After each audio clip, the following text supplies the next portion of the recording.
I read The Priory of the Orange Tree by Samantha Shannon. This is a reread for me. It is a fantasy epic that is a huge doorstopper of a book. It's really it feels like almost like a fantasy trilogy packed into, one huge book. There are 6 parts to it and 4 major characters. I've read this book before, like I said, and I think I found it when the sequel came out and read it for the first time then. And I remember liking it, but not really remembering much of what happened in it. It has really cool dragons. And then later I tried to reread the book and I couldn't make it all the way through. I just kept getting lost in the pages. And so I really wanted to try and reread it this time, push through, understand it, really swallow the whole thing, and then read the 2 sequels that have come out, or I guess they're prequels, because I bought those. So I reread the book, but I have to say, I had a very hard time following it and understanding what was happening, who it was happening to. And so I think that a lot of people on reading a book, if they don't understand what's going on, are going to either chalk that up to themselves not being adequate to read the book, or that the book is quote unquote bad. So a big part of why I podcast at all or talk about books, the reason that this podcast kind of began as a project for me this year, is because I read so many reviews of books and the review culture of books on YouTube and podcasts and all of that kind of stuff, revolving around the idea of kind of objective quality of good and bad books. And that what I think is happening is, first of all, there is no such thing as good and bad books. That just comes down to personal taste. And then people kind of want to justify their personal taste by making an appeal to some kind of authority where they say that something is good, and then because they like it, and then they will point out all kinds of ways in which, it fits into a larger tradition of being acceptable. And so this appeals to the authority of look, it's very literary, or it follows these rules of the genre, or it makes the kind of political statement that I feel is good, and therefore the book is good, and on like that. If something is bad, the reviewer almost always will stop talking about the actual book and then start talking about a hypothetical book that doesn't exist, that is different from the book in some essential way, and be like, the book should have been like this other thing that I just made up. And so maybe in this case, if I was to do a review like that, I would say okay, the book was really confusing, and so I want it to be dumbed down in some way, or I want things explained in this way, blah, blah, blah, blah. And that would make the book quote unquote good. So obviously I don't agree with this way of reviewing a book, because it doesn't talk about the book. That's what I don't like about it.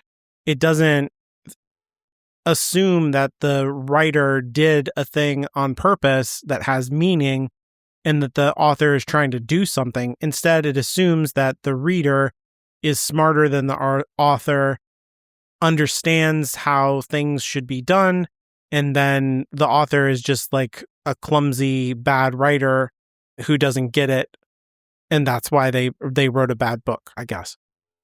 And it doesn't illuminate anything about the book to me. So I want good analysis of a book, and that means that the person has to grapple with what actually happened in the book and the actual structure of the book, and then draw meaning from that, or at least talk about how it hit them emotionally, intellectually, whatever, and not make up a hypothetical book and then do a comparison between this thing that doesn't exist and this other thing that does. So I'm not going to do that, is what I'm saying. I think what's happening here for me in the book is I think of books, instead of thinking of them as good or bad, I tend to think of them as existing on a kind of spectrum that has two major qualities to it. One of them is realism, and that has to do with like how realistic or unrealistic is the world, the psychology of the characters, like the inner world of the characters, and things like that. So, do the laws of physics matter in this story? Does psychological realism matter to the author in this story? Things like that. And then the other spectrum that is something that I think about heavily with the book is sophistication. Sophistication being a low level of sophistication or a high level of sophistication. And what I mean by that is how much does the reader need to know or have experience with coming into the book in order to understand it. And so I think that this book is a kind of middle range realism, like there are dragons and magic and stuff like that. So that's not very real. But the way in which those things are dealt with is as if, dragons are real animals that have human level intelligence, and the magic has costs to it and dramatic consequences. It has a history that has realistic effects on the politics of the world and on like that. So while there are unreal things in the story, they are dealt with in a realistic way. And then I think the other thing is that the sophistication of the book is very, very high. And so what's going on in the book is that Shannon is not telling us very much. She's showing us a lot. So she'll have two characters together, for example, and be like, these characters are talking to each other, and you have to kind of read between the lines and be like, oh, okay, these two have known each other for a long time. They are close friends. They grew up together. They have a deep history with one another, and they are teasing each other. And then, and you get all of that based on the reactions that they have to each other, the way that they talk to each other versus the way that they talk to other characters, and on like that. So none of that stuff about their relationship, their history, is explicitly stated in their interaction.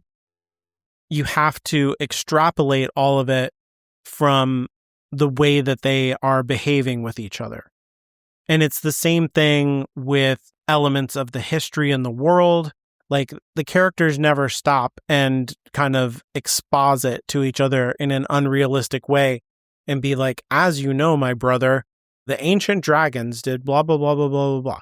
Like that kind of thing never happens. People understand the context of history and the way that is framing modern events in the story, and nobody really takes the time to slow down and explain exactly what's happening. So you get little breadcrumbs all along the way and have to put the pieces together yourself. So that's what I mean by high sophistication. Your things are never spelled out in the story in a way where there's like a kind of on-ramp. It's more like you're climbing a cliff through the whole book. Now, again, this is not good or bad. This is just like the way that the novel is constructed. It makes it difficult for people to get into a fantasy which has a lot of world building to it when there's a high level of sophistication. Personally, I tend to like this kind of challenge. You have to really like pay attention. You have to think about like, oh, okay, so this person's from over here, and these are all the facts that we know about that, and on like that. So that's fun for me. Like I've been reading books for a long time. I read lots of books. So I'm comfortable coming in at a high level of sophistication and like trying to figure all that stuff out. Usually. But the thing that's difficult in this book for me is that there are also several points of view characters, and the story, the way that the narrator is constructed is a third person perspective that is not very like what I would call quote unquote close. In other words, we are not kind of inside of the emotions or thinking of any particular character in a scene.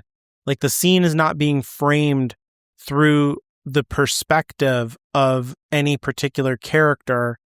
Instead, it's a very neutral and remote third person that is just kind of relating all of the facts of the scene to us. And then we need to interpret that. Like, what is that when that character says this to the other character? How does that character intend it to be heard? And then how is it heard by the other character? None of that is appearing in the narration. So it doesn't say like, when the queen heard her say that, she felt angry and she, glared at the person who said it. That we don't get that kind of thing. You have to infer the anger from the response of the queen. You have to infer how it was intended from the person who said it based on the context clues about their body language and on like that. So there's a lot of interpretation that's necessary in the story. And then it's hopping from location to location, from culture to culture very often. So we have 6 different parts of the book, but it's not as if those 6 different parts are each from the kind of third person perspective of particular character or group of characters, all of part 1 being from a group of characters, and then part 2 is a new group of characters. It's not like that. It jumps from character to character, from group to group in each of the parts. And so that is, I think, where I struggle personally, because I'm like, wait, where are we? And who is this? What was their role in the society? And on like that. Shannon is constructing a very complex, detailed, rich world with a long history. It's full of mythologies and religions and magic and cultures. It's very well realized and detailed and like a really beautiful, complex work. But like I said, it's like climbing that cliff. You really have to put in the work to get to the place where you can understand it. Having read the novel 3 times, I barely feel like I'm following along with what's happening at any given time.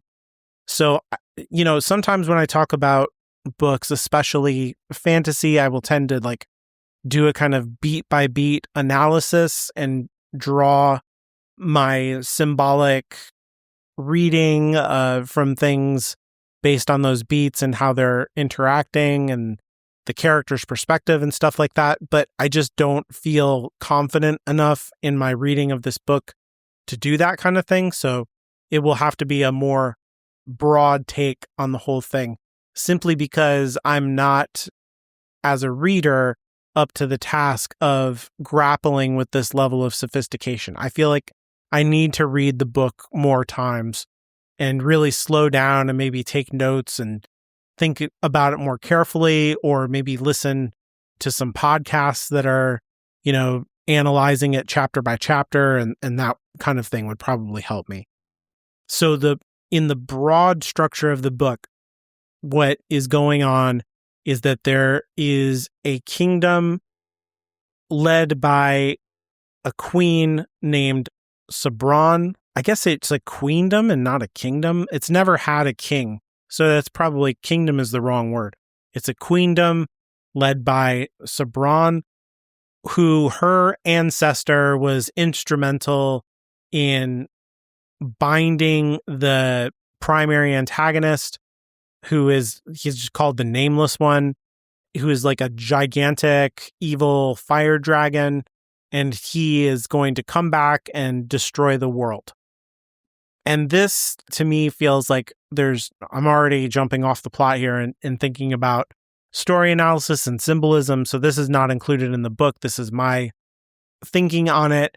This reminds me of the end of the Bible, the book of Revelation. The character of Satan is framed as a beast who is very dragon-like, and he is bound for 1,000 years in the quote-unquote the abyss, which is the name of the ocean in this world.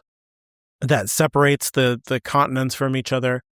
And in the Bible, Satan is thrown into the abyss for 1,000 years, and then he comes back, and humanity goes through kind of its final trial of people being tempted to betray the kingdom of Jesus and God, and the final kind of reckoning happens where the followers of Satan are vanquished forever, and a new eternal heaven and earth are unveiled. So there's something apocalyptic happening here. The Nameless One is coming back. He's been imprisoned in the abyss underneath the ocean, and Sabron's line of ancestry claims that as long as there is a queen on the throne of their kingdom, then the Nameless One cannot destroy the world. And whether this is a matter of storytelling or like kind of justification of divine right is not totally clear. Like, is there magical powers? It does seem like there's some kind of magical power because every queen always has a daughter, and that is the heir to the throne. And then each of the daughters looks almost identical to the mother. And so it's like a weird kind of cloning process seems to be happening. And the influence of the father of the child doesn't seem to be evident in their like features or anything about them. So there's a kind of magical lineage of mothers to daughters that's been handed down since this confrontation with the Nameless One in the past of the story. And then there's another character named Iad, who is a monk, I think of her as, who comes from a magical, like a group of magicians who are tied to this, like the name of the book is the Priory of the Orange Tree. She is from the Priory of the Orange Tree. There's a magical tree there. If you eat the fruit from it, then you get magical powers that allow you to control heat and fire. And she's a practitioner of this magic. She's also like a highly trained warrior, and she is secretly a bodyguard to Sabron. Like, it's a secret to Sabron. She doesn't understand who Iad really is. She is undercover, so to speak, and she presents herself as someone who immigrated to Sabron's queendom and then converted to their religion. But secretly, she maintains her own religion, that comes from the Priory tree. And the whole thing is to protect her from the dragons who, if they assassinate her, then it could lead to the Nameless One coming back and destroying the world. So she's, protecting the world from that event by protecting Sabron. Sabron is a young queen, and she doesn't want to get married and produce an heir. I say she's young. I think she's like 28, 29 years old, something like that. She's been avoiding getting married for pretty much the entire time she's been on the throne, and she doesn't want to produce an heir because she feels like that will be the end of her rule. And there's a lot of things about her that she's very privileged and naive, which makes a lot of sense because she's so sheltered as a queen. Her mother died when she was young, and this has led the kingdom guards to be overprotective of her. So she's not allowed out of the castle.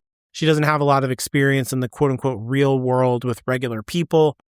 And she has all kinds of notions about the world. And then if anybody tries to challenge those ideas, she is very petty and punishes them. So when Iad and her interact, and Iad kind of tells her the truth about various things, she has a bad reaction to it. But over time, Sabron has an arc where she comes out of that. She kind of grows up, so to speak, and learns to tolerate other people's views and learns that her own way of seeing the world was not correct, and has a lot of integrity when she does learn the truth about accounting for the real history behind things and seeking justice based on what really happened in history. So Iad is there not only as a protector, a secret protector, but also as someone who teaches Sabran about the world. And Iad herself also changes. She resists the culture of Sabran's queendom quite a bit and looks down on it. But the closer that she gets to Sabran, the more tolerant she becomes as well. And there's a kind of binding together of the two characters, especially because eventually they, of course, become lovers and they have a romance that unfolds throughout the book. And so they come to see the world more through each other's eyes. And that's an important theme that reaches through the entire book, because while they are in one kingdom, there's a whole nother kingdom out to the east that's, well, it's not a kingdom, it's an empire. And they see dragons in a totally different way. So for Sabran's kingdom, every dragon is evil and they're all bad.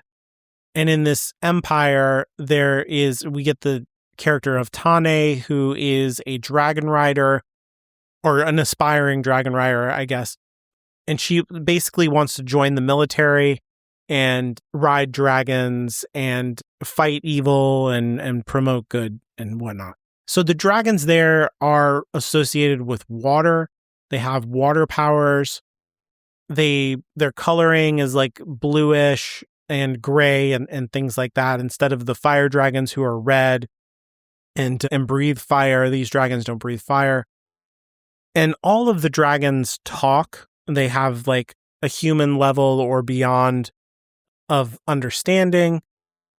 And her culture and Tane herself worships the dragon as a god, the various dragons. And she runs into this guy who is, his name is Suliard, and he is an exile from his land and washes up on the shore. And there's this paranoia in their culture about a plague that's brought on by the fire dragons.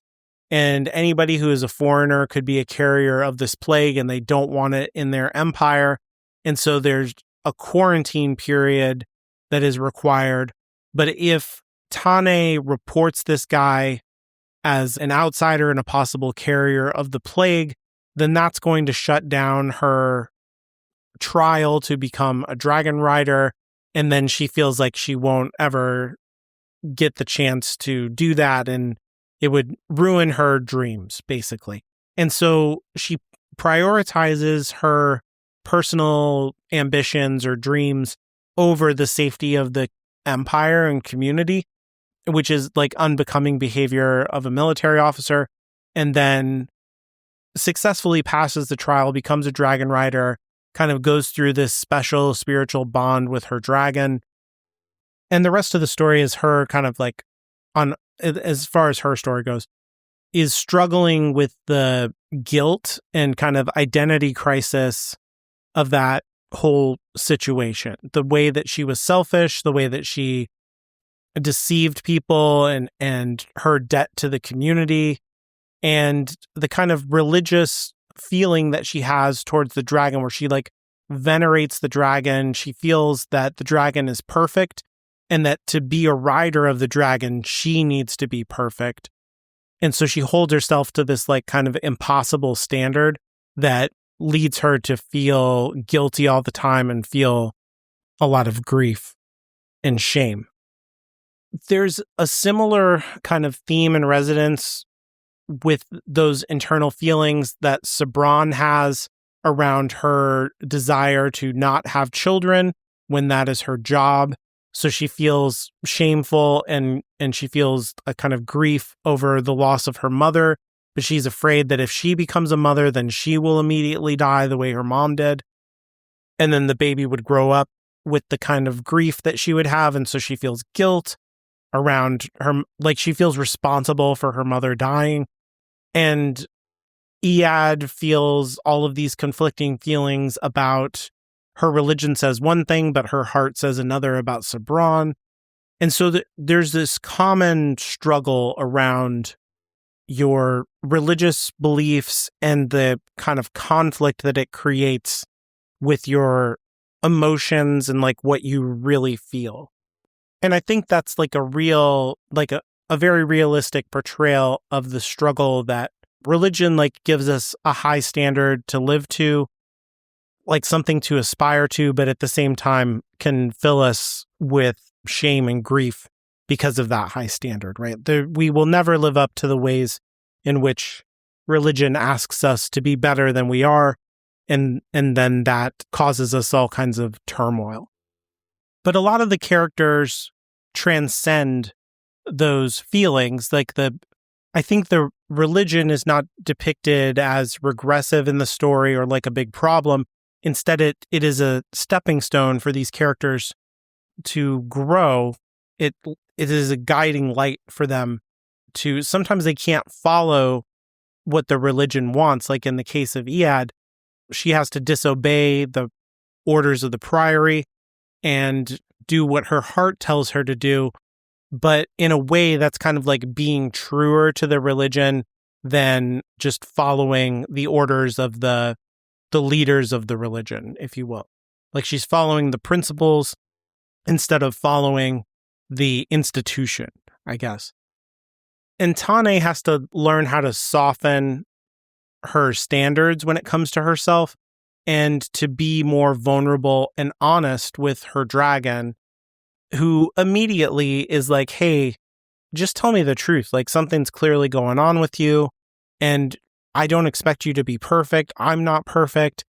And if I allow you to ride me, it is because I believe in you and I think that you're a wonderful person and I accept you. So you should accept yourself. And Tane has to learn how to do that throughout the story.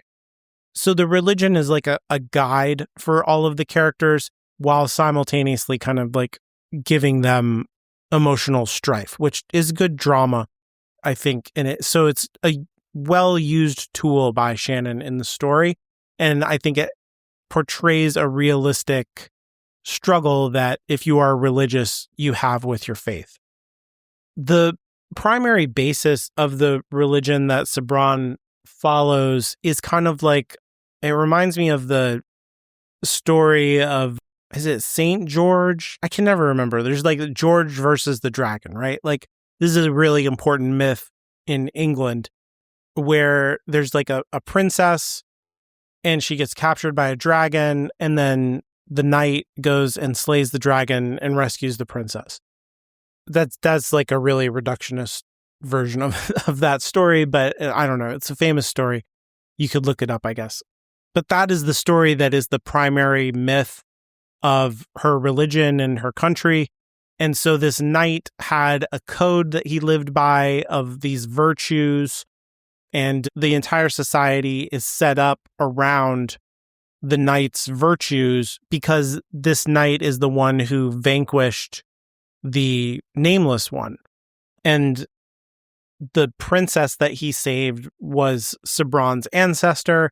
The child that they had together was the beginning of the queendom, that she is another link in the chain of that lineage.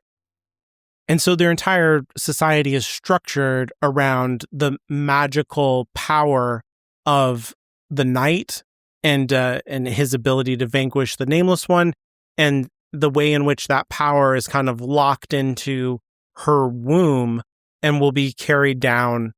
Like the lineage protects the rest of the world from the Nameless One coming back through the power of the knight. And the story is about unraveling the ways in which that story is not true. So the knight did exist and Sabran's ancestor existed, but the context is all totally different. The guy was like actually a big jerk and a coward, and he didn't actually vanquish the dragon. He was given a magical sword to fight the dragon, but he failed to use it correctly. And there's magical jewels that are from like the water dragons who are related to a comet that comes every so often and repowers them. And those magical objects, the jewels and the sword, are the necessary components for suppressing or vanquishing the Nameless One. And then there's also the princess was actually a powerful witch who had her own motivations for what she was doing and still exists in the world. She's an immortal character. She's really fascinating. But her lineage, the queendom, are like clones of her, basically. And then also the power that exists in the orange tree is related to this entire myth and the misunderstanding of it and who saved what and how. And so all of that stuff has to be like untangled throughout the course of the book. We get many different versions of this story over and over, and new understandings from each of the characters, like how they're basing their life, this information, this history, this story. And once all the pieces are put together, like each of the cultures around the world has a little nugget of the truth. And so nobody has the full story. They all have to come together and figure out what is actually true and kind of put together the puzzle of how these events played out in the past. And it's only through this kind of global cooperation that they are able to resist the Nameless One and finally vanquish him.